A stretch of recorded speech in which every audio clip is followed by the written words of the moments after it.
Yes, so I saw some reporting, again, bad reporting this morning, that we had formally requested an extension of the ceasefire. That is not true at this moment.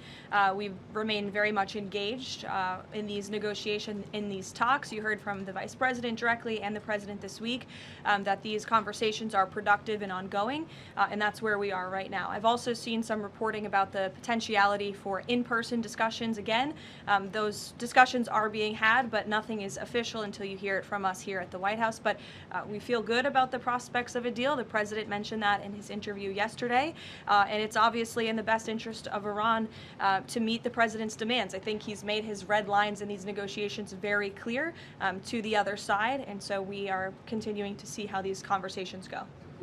Would those talks be in Islamabad, or where would they be the next round? They would very likely be in the same place as they were last time, yes. With the same, I would just want to make one point that's important to the president.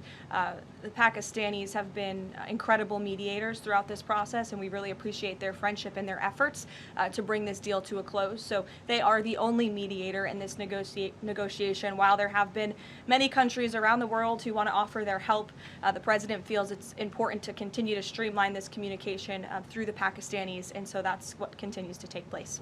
Will. How much room do you see for additional sanctions being placed on Iran, and do you feel like the United States is getting enough support from allies on that front? Yesterday, we announced Operation Economic Fury, and for over a year, we have had maximum pressure on the Iranians, both on blocking payments into the Iranian state and going after the accounts of the IRGC.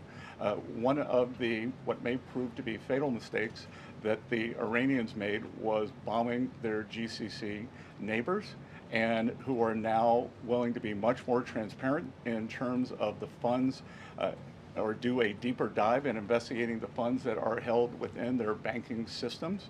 So we have pushed out to them the request that we want to freeze more funds of the leadership of the IRGC and any members of Iranian leadership. The other thing that we have done is we have told countries that if you are buying Iranian oil, that if Iranian money is sitting in your banks, we are now willing to apply secondary sanctions, which is a very stern measure, and the Iranians should know that this is going to be the financial equivalent of what we saw in the kinetic activities.